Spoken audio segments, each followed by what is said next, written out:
Hello. रामबाण series का यह दूसरा वीडियो है। पहला वीडियो मैंने जो है भारत के भौगोलिक परिचय पर अपलोड किया था, और दूसरा ये भारत की जो भू आकृतिक विभाग हैं या भौगोलिक जो भारत की भूगर्भीय संरचना है उससे रिलेटेड है। क्विक रिवीजन सीरीज है, वैल्यू एडिशन, ताकि परीक्षा से पूर्व आप सभी महत्वपूर्ण जो ज्योग्राफी से रिलेटेड टॉपिक्स हैं उनका आप एनालिसिस कर सकें, ताकि परीक्षा में जो प्रश्न आए वो आपके गलत नहीं हो।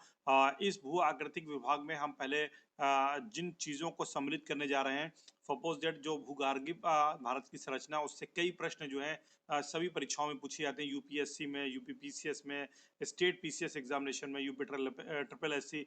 जैसे एक प्रश्न बनता है कि खनिज तेल किस प्रकार की चट्टानों से प्राप्त होता है, या भारत की सर्वाधिक महत्वपूर्ण खनिज की दृष्टि से किस क्रम की चट्टानें हैं। कोडप्पा क्रम की चट्टानें, धारवाड़ क्रम की चट्टानें, आर्कियन चट्टानें, इसी प्रकार से गोंडवाना, टर्शरी और क्वाटरनरी चट्टानें जो हैं उनसे में किस प्रकार के खनिज मिलते हैं, इनका निर्माण कब हुआ, धात्विक खनिज कौन से होते हैं, मेटेलिक और नॉन मेटेलिक खनिज, अधात्विक खनिज कौन से होते हैं, उनमें लौह खनिज कौन से हैं, और फेरस और इसी प्रकार नॉन फेरस या जो है अलौह खनिज कौन से हैं।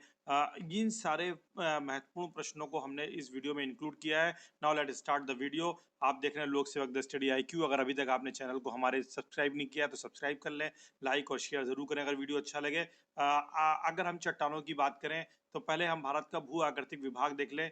ये भारत का जो आप हिस्सा देख रहे हैं ये जो है हिमालय क्षेत्र है, और ये पूरा हिस्सा जो है इसमें गुजरात का, राजस्थान का हिस्सा भी सम्मिलित है, और ये पश्चिमी तट का भी कुछ हिस्सा आता है।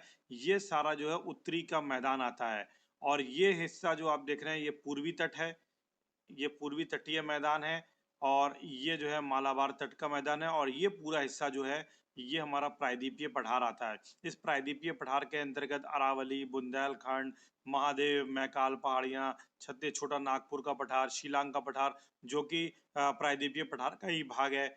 ये सारी चीजें, फिर ये काठियावाड़ प्रायद्वीप, और ये खंबात की खाड़ी और कच्छ की खाड़ी, ये सारे हिस्से हैं। अब हम चलते हैं जो चट्टानें हैं। देखिए चट्टानों का मैं आपको पहले क्रम बता दूं। सबसे पुरानी जो चट्टानें हैं वो आर्कियन क्रम की चट्टानें हैं। आर्कियन क्रम के बाद फिर धारवाड़ क्रम की चट्टानें हैं। धारवाड़ क्रम के बाद जो है कुडप्पा क्रम की चट्टानें हैं, और कुडप्पा क्रम के बाद विंध्यन क्रम की चट्टानें हैं। विंध्यन के बाद जो है गोंडवाना, और गोंडवाना के बाद जो है जो चट्टानें हैं वो टर्शरी चट्टानें हैं। दक्कन ट्रैप भी इसमें आप ले सकते हैं, और टर्शरी चट्टानों के बाद क्वाटरनरी चट्टानें हैं। ये सारी चट्टानें जो हैं भारत में की भूगर्भीय संरचना में सम्मिलित हैं। अगर हम आर्कियन चट्टानों की बात करें, आर्कियन चट्टानों की बात करें तो भारत में सबसे प्राचीन ये मूलभूत चट्टानें हैं। आर्कियन चट्टानें जो हैं ये मूलभूत चट्टानें हैं। आर्कियन चट्टानें बेसिक चट्टानें हैं, मूलभूत चट्टानें हैं, और इनका जो निर्माण हुआ है वो लगभग 4 अरब वर्ष पूर्व हुआ है। 4 अरब वर्ष पूर्व हुआ है। मैग्मा जो था, मोल्टन मैग्मा, उसके पिघलने से, जो पिघला हुआ था मोल्टन मैग्मा, उसके जमाव से इन आर्कियन समूह की चट्टानों का निर्माण हुआ। इनको हम प्री कैम्ब्रियन भी कहते हैं, प्री कैम्ब्रियन चट्टानें भी कहते हैं। भारत में इन्हें ओल्ड रॉक्स भी बोला जाता है, ओल्ड रॉक्स या पुरानी चट्टान भी बोला जाता है। और अगर इनसे जो खनिज की बात करी जाए, इसमें हमको जो इग्नियस रॉक होती है, जिसे हम हिंदी में बोलते हैं आग्नेय चट्टानें। आग्नेय चट्टानें जो हैं ये नीस में कन्वर्ट हो जाती हैं और के रूपांतरण से, और ये नीस जो है बहुत ही कठोर होती हैं। और सबसे कठोर जो है नीस जो है वो बुंदेलखंड नीस होता है। ये आप ध्यान रखिए, बुंदेलखंड नीस जो है, बुंदेलखंड नीस जो है वो सबसे कठोर होता है, और ये इसका निर्माण जो है वो आर्कियन समूह की चट्टानों से हुआ है। अगर हम खनिजों की बात करें तो इसमें मेटेलिक और नॉन मेटेलिक दोनों तरह की चट्टानें, हमको दोनों तरह के खनिज मिलते हैं, मिनरल्स मिलते हैं, जिसमें कापर है, कापर हो गया, आयरन हो गया, इसी प्रकार से मैग्नीज हो गई, सिल्वर हो गया, गोल्ड हो गया, यह टंगस्टन, टंगस्टन हो गया, टिन, जिंक, ये सारे खनिज जो हैं हमको, जो कि मेटेलिक और नॉन मेटेलिक हैं, प्राप्त होते हैं। थोड़ा सा इसकी भी जानकारी आप प्राप्त कर लीजिए कि मिनरल्स क्या है। देखिए मिनरल्स को अगर हम क्लासीफाई करें तो एक तो मेटेलिक होता है और एक नॉन मेटेलिक होता है। मेटेलिक और एक नॉन मेटेलिक। मेटेलिक की अगर हम बात करें तो इसमें एक फेरस होता है यानी लोह खनिज, दूसरा होता है नॉन फेरस यानी अलोह खनिज, और तीसरा होता है प्रीशियस खनिज। तो जो प्रीशियस खनिज की बात करेंगे तो उसके अंतर्गत तो हमारा गोल्ड आ जाता है, सिल्वर आ जाता है, प्लेटिनियम आ जाता है। अगर नॉन फेरस की बात करें तो नॉन फेरस में कॉपर हो जाएगा, लेड हो जाएगा, लेड हो जाएगा। इसी प्रकार से टिन जो है ये भी नॉन फेरस है, और बॉक्साइट ये भी हमारा जो है नॉन फेरस यानी अलोह खनिज है। और फेरस खनिज की अगर हम बात करें तो इसमें आयरन हो जाएगा, मैग्नीज हो जाएगा Mg, इसी प्रकार से निकेल हो जाएगा, ये भी हमारा फेरस है, और कोबाल्ट ये भी हमारा फेरस है। अगर नॉन मेटेलिक की बात करी जाए, जैसे कि मैंने बताया मेटेलिक और नॉन मेटेलिक, नॉन मेटेलिक की अगर हम बात करें तो नॉन मेटेलिक में माइका, माइका है नॉन मेटेलिक है, साल्ट नॉन मेटेलिक है, इसी प्रकार पोटेशियम नॉन मेटेलिक है, लाइम स्टोन नॉन मेटेलिक है, ग्रेनाइट नॉन मेटेलिक अधात्विक है, और सैंड स्टोन ये भी हमारा जो है जो है अधात्विक खनिज है या नॉन मेटेलिक है। एक मिनरल्स और होते हैं जिन्हें हम एनर्जी मिनरल्स बोलते हैं, और एनर्जी मिनरल्स जो होते हैं उनमें कोल हो गया, और इसी प्रकार से जो है पेट्रोलियम हो गया, और थर्ड जो है नेचुरल गैस हो गई। अब कोल हमें किस प्रकार की चट्टानों से मिलता है, आयरन हमें किस प्रकार की चट्टानों से मिलता है, मैग्नीज हमें सॉरी मैग्नीज हमें किस प्रकार की चट्टानों से मिलता है, कोबाल्ट किस प्रकार की चट्टानों से मिलता है, अधात्विक हमें किस प्रकार की चट्टानों से मिलते हैं, ये आगे हम वीडियो में इसका विश्लेषण करेंगे। अगर हम आर्कियन समूह की चट्टान की बात करें तो इनका विस्तार आप देखिए, प्रायद्वीप में जो है तेलंगाना, आंध्र प्रदेश, इसी प्रकार से जो है तमिलनाडु, केरल और कर्नाटक में काफ़ी विस्तार है। इस यहाँ पर आंध्र तेलंगाना के और उड़ीसा के कुछ क्षेत्रों में है, जहाँ पर छत्तीसगढ़, मध्य प्रदेश, मालवा, राजस्थान में ये अरावली का क्षेत्र भी जो है, और कुछ यहाँ पे नॉर्थ ईस्ट में जो है हमको इसका विस्तार मिलता है। तो ये हमारा जो है आर्कियन समूह की चट्टानें हो गई। और आर्कियन समूह की चट्टान में जो है जैसा कि मैंने बताया आयरन, मैग्नीज, कॉपर, लेड, इसी प्रकार से गोल्ड, सिल्वर, ये सारी जो है हमको जो है चीज़ें मिलती हैं, एस्बेस्टस मिलता है। नेक्स्ट अगर हम बात करेंगे तो नेक्स्ट है धारवाड़ क्रम की चट्टानें। देखिए धारवाड़ क्रम की चट्टानें जो है सबसे महत्वपूर्ण चट्टानें हैं भारत के संदर्भ में, क्योंकि आर्थिक दृष्टि से अगर हम देखा जाए इकोनॉमिकली बहुत ही इंपॉर्टेंट है, क्योंकि महत्वपूर्ण जो खनिज हमको मिलते हैं वो धारवाड़ क्रम की चट्टानों में मिलते हैं। एक चीज़ और है कि आर्कियन समूह की चट्टानों में किसी प्रकार का कोई जीवाश्म नहीं मिलता। आर्कियन में हमें किसी प्रकार का जीवाश्म जो फॉसिल्स हमको जो है नहीं प्राप्त होते हैं। धारवाड़ क्रम की चट्टानें कैसी हैं, ये रूपांतरित है, मेटामॉर्फिक आप कह सकते हैं, ये रूपांतरित हुई हुई चट्टानें हैं, और इसमें सेडिमेंटेशन हुआ है, यानी जो अवसाद हैं और उनके डिपोजिशन से या जमाव से इन चट्टानों का निर्माण हुआ है। और ये ओल्डेस्ट जो है प्राचीनतम जो है परतदार चट्टानें हैं, परतदार चट्टानें इनको कहते हैं। और अरावली पर्वत जो है उसका निर्माण जो है, अरावली पर्वत जो है यहाँ से अरावली का जो निर्माण है वो इन्हीं धारवाड़ क्रम की चट्टानों से हुआ है। और इसी क्रम की चट्टानों यानी अरावली की जो चट्टानें हैं अरावली पर्वत की, वो जो है धारवाड़ क्रम की चट्टानों से बनी हुई हैं। और अरावली जो है प्राचीनतम मोड़दार या फोल्डेड जो है माउंटेन रेंज है। ये आपको क्लियर होना चाहिए। इसी प्रकार चूंकि इसका नाम धारवाड़ रखा गया है, तो धारवाड़ चूंकि धारवाड़ क्रम की चट्टानें सबसे पहले कर्नाटक के धारवाड़ और शिवमोगा से मिली थी, तो धारवाड़ और शिवमोगा से मिलने के कारण ही इनका नाम धारवाड़ क्रम की चट्टानें रखा गया। और असम में अगर हम देखें तो असम में भी इनका विस्तार मिलता है, और असम में इनका नाम जो है वो शिलांग श्रेणी है।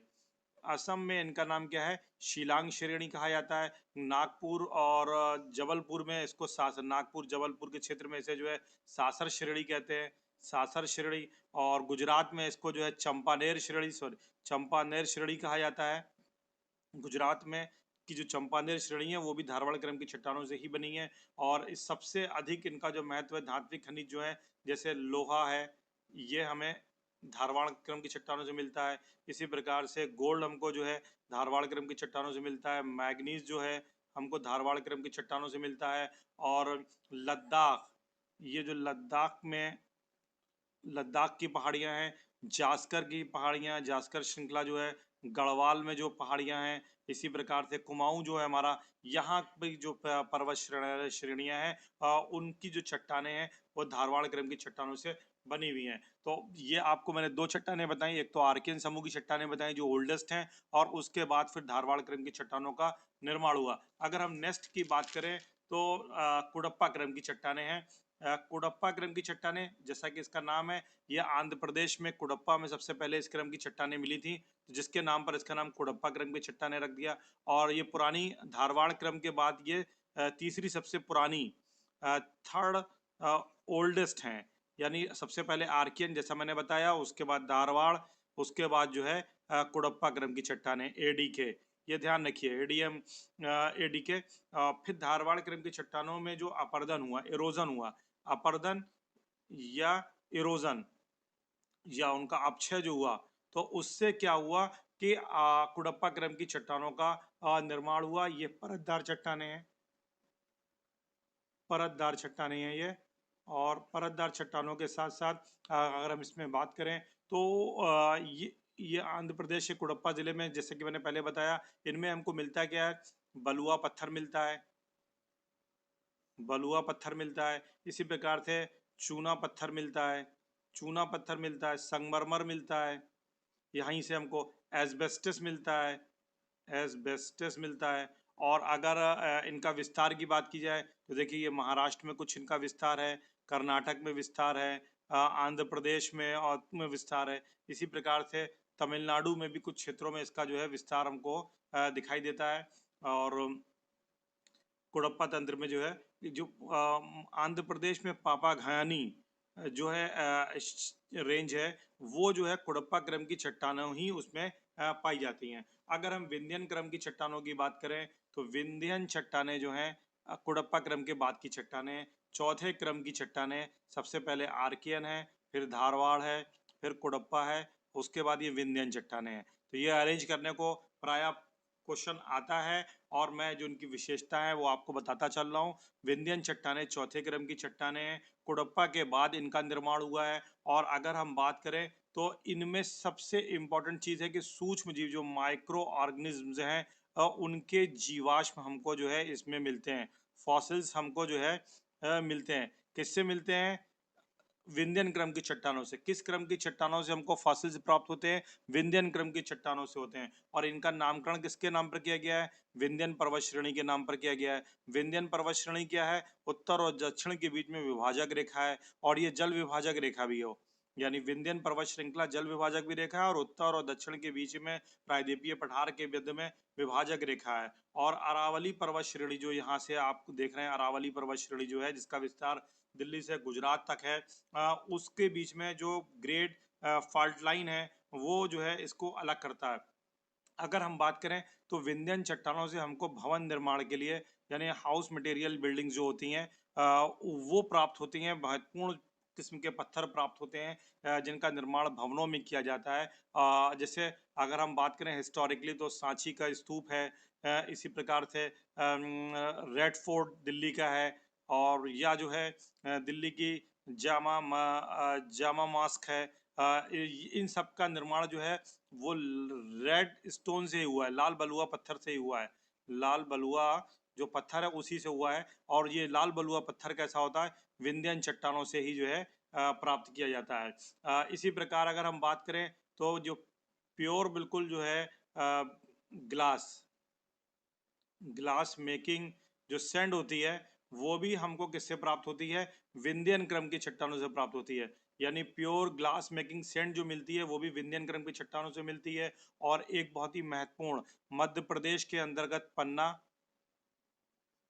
और इसी प्रकार से गोलकुंडा, ये जो हीरा खान है, डायमंड माइंस हैं, ये भी जो है विंध्यन क्रम की चट्टानों से ही हमको मिलती हैं। तो ये बहुत ही इंपॉर्टेंट है, आप याद रखें विंध्यन में क्या क्या है। विंध्यन में सबसे इंपॉर्टेंट ये है कि हमें जीवाश्म मिलते हैं, माइक्रो ऑर्गेनिज्म के सूक्ष्म जीवों को के जीवाश्म मिलते हैं। पहला इंपॉर्टेंट पॉइंट है, हमें ये याद रखना है। दूसरा, ये उत्तर और दक्षिण के बीच में जो विभाजन रेखा है, जल विभाजक रेखा भी है। थर्ड, इससे हमें जो है गोल्ड सॉरी ये डायमंड माइंस हमको जो है पन्ना और गोलकुंडा में मिलते हैं। और इसी के साथ हमें जो है जो ग्लास मेकिंग सैंड होता है वो हमें इससे प्राप्त होता है। रेड स्टोन जो है या भवन निर्माण की सामग्री के लिए जो पत्थर होते हैं वो हमको जो है विंध्यन क्रम की चट्टानों से प्राप्त होते हैं। नेक्स्ट, गोंडवाना क्रम की चट्टानें। गोंडवाना क्रम की चट्टानें जो हैं विंध्यन क्रम की चट्टानों की बात की हैं। और अगर हम इनके निर्माण काल की बात करें तो कार्बोनीफेरस जो है ये एक युग है और इसी युग में जो है गोंडवाना क्रम की चट्टानें जो हैं अस्तित्व में आई और इसी युग में कोयले का निर्माण हुआ। एक्चुअल में क्या होता है कि जब हम पहले तो गोंडवाना क्रम के नाम की बात कर लें तो ये गोंडवाना है, ये एमपी के गोंड से जो है लिया गया है और गोंड जो है भारत का सबसे बड़ा ट्राइबल सेक्ट है, यानी जो ट्राइबल जनजाति है जनजाति है वो गोंड जो है भारत की लार्जेस्ट ट्राइबल कम्युनिटी है और इसका जो गोंड पाए हम मिलते हैं गोंड लोग वो महाराष्ट्र में मिलते हैं। इसी प्रकार से जो है आपके तेलंगाना में मिलते हैं, आंध्र प्रदेश में मिलते हैं, एमपी में है। तो इनका विस्तार यहाँ यहाँ है। ये इंपॉर्टेंट है क्योंकि ट्राइबल से जुड़ा हुआ क्वेश्चन है। अगर हम निर्माण की बात करें तो कार्बोनिफेरस से जुरेसिक तक का जो काल था, जुरेसिक तक का जो काल था उसमें क्या होता है कि प्रायद्वीपीय भारत के अंदर जो है दरार पड़ जाती हैं, दरारें आ जाती हैं और इन दरारों में जो है धीरे धीरे नीचे धंस जाती हैं और उन धसान से घाटियां बनती हैं जिसमें वनस्पतियां जो है धीरे धीरे डिपॉजिट होती हैं और फिर वो दबाव से वही वनस्पतियां जो है कोयले में जो है या कोल में जो है कन्वर्ट हो गई हैं। तो हमारे कोयले का निर्माण जो है कालांतर में जो है गोंडवाना चट्टानों में हुआ है और आप दामोदर, सोन, महानदी, गोदावरी, वर्धा, ये सारी जो नदी घाटियां हैं कोयले से बहुत ही महत्वपूर्ण है और 98% हमारा जो कोयला है वो गोंडवाना क्रम की चट्टानों से प्राप्त होता है। यहाँ पर आपको स्पष्ट हो रहा होगा। इसी प्रकार अगर हम माउंट एवरेस्ट की बात करें तो जो माउंट एवरेस्ट है ये माउंट एवरेस्ट जो है इसकी ऊपरी कार्बन अपर कार्बोनिफेरस जो युग है उसमें चूना पत्थरों से ये निर्मित हुआ है। माउंट एवरेस्ट जो है अपर कार्बोनिफेरस लाइमस्टोन से निर्मित है, ये चीज ध्यान रखने की है। फिर गोंडवाना को एक और इम्पोर्टेंट पॉइंट है कि जो गोंडवाना कोल है हमारा है वो जो है कार्बोनिफोरस कोल से जो है निम्न क्वालिटी का है, लो क्वालिटी का है क्योंकि इसमें कार्बन कम होता है और इसमें कार्बन की मात्रा ज़्यादा होती है और इसका कारण ये है कि गोंडवाना जो है न्यू है, ज़्यादा नवीन है, ज़्यादा न्यू है, नवीन है, जिसके कारण इसमें कोल की मात्रा जो है कार्बन की मात्रा जो है वो कम होती है। और फिर रानीगंज, झरिया, इसी प्रकार से बोकारो, करणपुर जो कोल फील्ड्स हैं ये सब हमारी जो है गोंडवाना क्रम की चट्टानें, इसी प्रकार पेंच घाटी छत्तीसगढ़ में है, ये भी कोल फील्ड है। तो ये सारे इंपॉर्टेंट पॉइंट जो हैं गोंडवाना चट्टानों से हैं। अब नेक्स्ट जो इम्पोर्टेंट जो चट्टानी क्रम है वो दक्कन ट्रैप है। देखिए दक्कन ट्रैप जो है ये बहुत इंपॉर्टेंट है और इससे प्रश्न निरंतर बनते हैं। ट्रैप का मतलब होता है फंसाव या सीढ़ी, सॉरी इसका सीढ़ीदार। तो जब कोई जमाव सीढ़ीदार होता है तो उसको हम ट्रैप बोलते हैं। इसी प्रकार का जमाव हमारे जो है संपूर्ण महाराष्ट्र में हुआ है। इसी प्रकार जो है कुछ मध्य प्रदेश, आंध्र प्रदेश के हिस्से में हुआ है, कर्नाटक का कुछ हिस्सा है, गुजरात का कुछ हिस्सा है, जहाँ पर जो है दक्कन ट्रैप है। और ये दक्कन ट्रैप जो है एक्चुअल में मैथोजेइक जो पीरियड था उसके लास्ट में, मैथोजेइक पीरियड के लास्ट में क्या होता है कि वैल्कोनिक इरप्शन, ज्वालामुखी उद्गार जो है शुरू हो जाते हैं और जिसके चलते उसमें से लावा मैग्मा निकलता है और उसका बहाव होता है और धीरे धीरे वो जमाव हो जाता है और ये जमाव जो है सीढ़ी नुमा हुआ है जिसके कारण इसको ट्रैप कहते हैं। और इसमें जो इसकी संरचना है वो बेसाल्टिक है, इसकी संरचना जो है वो बेसाल्टिक चट्टानों से बनी हुई है। इसमें जो है डोलोमाइट, डोलोराइट जैसी चट्टानें भी हैं, डोलोराइट, डोलोराइट चट्टानें हैं, बेसाल्टिक चट्टानें हैं, बेसाल्टिक चट्टानें ये बहुत ही कठोर होती हैं और फिर इनके निर्माण से घिसाव से काली मृदा का, ब्लैक सॉइल का निर्माण हुआ। इस ब्लैक सॉइल को हम रैगुर कहते हैं। रैगुर बहुत पूछा जाता है परीक्षा में और इसका जो सबसे गहरा जो जमा हुआ है यानी ये दक्कन ट्रैप का, ये लावा का, ये मुंबई तट पर 3000 मीटर जो है सर्वाधिक गहरा है। अगर इसके विस्तार की बात करें तो मैंने बताया और टोटल इसका विस्तार लगभग 5 लाख किलोमीटर जो है इसका विस्तार है। तो ये सारे इंपॉर्टेंट पॉइंट हैं दक्कन ट्रैप से। फिर अगर हम टर्शरी चट्टानों की बात करें तो टर्शरी चट्टानें ये बहुत इंपॉर्टेंट है। टर्शरी चट्टानें देखिए, टर्शरी चट्टानें जो हैं इनका अगर निर्माण की बात करी जाए तो ये इयोसीन से लेकर के प्लायोसीन, ये दो युग हैं, इयोसीन से प्लायोसीन के बीच में हमारी टर्शरी चट्टानों का निर्माण हुआ है। और बहुत ही महत्वपूर्ण बात कि हिमालय पर्वत जो हमारा है ये इसी काल में अपना वर्तमान स्वरूप इसने प्राप्त किया। ठीक, भारत का जो भौगोलिक संरचना है वो भी इसी काल में, टर्शरी चट्टानों के निर्माण काल में, इओसीन से प्लायोसीन के काल में ही भारत की ये भूगर्भीय संरचना जो है अपना स्वरूप, भारत ने भौगोलिक जो है और भूगर्भीय संरचना का स्वरूप इसी युग में प्राप्त किया। फिर अगर हम टर्शरी को का डिवीजन करें तो टर्शरी काल को हम तीन हिस्सों में, चार हिस्सों में बांट सकते हैं। एक तो इओसीन है, दूसरा ओलिगोसीन है, तीसरा मायोसीन है और फोर्थ जो है प्लायोसीन है। अगर हम इओसीन की बात करें और ओलिगोसीन की बात करें तो इन दोनों से असम, इसी प्रकार से राजस्थान और गुजरात में जो हमारा खनिज तेल है वो इन्हीं टर्शरी चट्टानों से प्राप्त होता है, जिनका निर्माण एओसीन और ओलिगोसीन युग में हुआ था। अगर हम मायोसीन की बात करें, ओलिगोसीन की बात करें तो ओलिगोसीन में ही हमारा ग्रेट हिमालय जो है वो अस्तित्व में आया था, या महान हिमालय जो है। और मायोसीन की अगर बात करी जाए तो हमारा मध्य हिमालय या लघु हिमालय जो है अस्तित्व में आया। और प्लायोसीन में शिवालिक पर्वत श्रृंखला जो है वो जो है अस्तित्व में आई। तो बहुत ही इंपॉर्टेंट है टर्शरी चट्टानें। और टर्शरी चट्टानों में हमको जो है फॉसिल्स भी मिलते हैं, ये भी हमको ध्यान रखना है। सबसे पहले में फॉसिल्स किससे मिलना शुरू हुए हैं, वो हमको विंध्यन क्रम की चट्टानों से जो है हमको सबसे पहले फॉसिल्स मिलना शुरू हुए हैं, जो कि माइक्रो ऑर्गेनिज्म थे। अगर लास्ट हम सबसे चट्टानी क्रम की बात करें तो इसमें क्वाटरनरी चट्टानें जो हैं, और क्वाटरनरी चट्टानों का विस्तार आप देख रहे हैं, ये पूरा हिस्सा जो है क्वाटरनरी चट्टानों का है, जो कि काला काला कटा हुआ है। और सिंधु गंगा का जो मैदान है वो क्वाटरनरी चट्टानों से निर्मित है। इसी प्रकार इनका विकास भी अगर हम देखें तो प्लीस्टोसीन और होलोसीन, ये दो युग हुए। होलोसीन जो है हमारा वर्तमान काल है और प्लीस्टोसीन इससे पहले का काल है। तो प्लीस्टोसीन और होलोसीन में ही जो है क्वाटरनरी चट्टानों का विकास हुआ। इनका विकास कब हुआ, प्लीस्टोसीन और होलोसीन। होलोसीन वर्तमान काल है, यानी क्वाटरनरी चट्टानें अभी भी विकसित हो रही हैं। अगर हम बात करें बांगर की, एक बांगर होती है और एक खादर होती है, ये आपने पढ़ा होगा मिट्टी, जलोढ़ मिट्टी में। तो बांगर जो होता है पुराना होता है और खादर जो होता है वो नया होता है। तो पुराना जो जलोढ़ है उसका निर्माण भी जो है प्लीस्टोसीन काल में हुआ था। कब, पुरानी यानी बांगर का विकास कब हुआ था, प्लीस्टोसीन काल में हुआ था। इसी प्रकार से नवीन जलोढ़ मृदा या खादर का भी विकास हुआ है, वो प्लीस्टोसीन काल के अंत से प्रारंभ हुआ और वर्तमान में होलोसीन में भी इसका निर्माण हो रहा है, यानी नवीन खादर का निर्माण हो रहा है। अगर हम जम्मू कश्मीर की बात करें, कश्मीर वैली की बात करें, तो कश्मीर वैली का निर्माण भी प्लीस्टोसीन में ही हुआ है। अब प्रारंभ में ये जो वैली थी एक झील थी, एक लेक थी, और जिससे धीरे धीरे डिपॉजिट हुआ, और डिपॉजिट होने के क्रम में फिर यहाँ पर जो है जम्मू कश्मीर जो कश्मीर वैली है उसका विकास या अस्तित्व में आई। और इसको हम क्या बोलते हैं, ये जमाव जो था करेवा, इसको हम करेवा बोलते हैं, करेवा बोलते हैं। यहाँ इसी प्रकार से थार मरुस्थल जो है, ये सॉरी, ये जो थार मरुस्थल है, ये थार मरुस्थल जो है ये भी जो है प्लिस्टोकान साइल में ही है।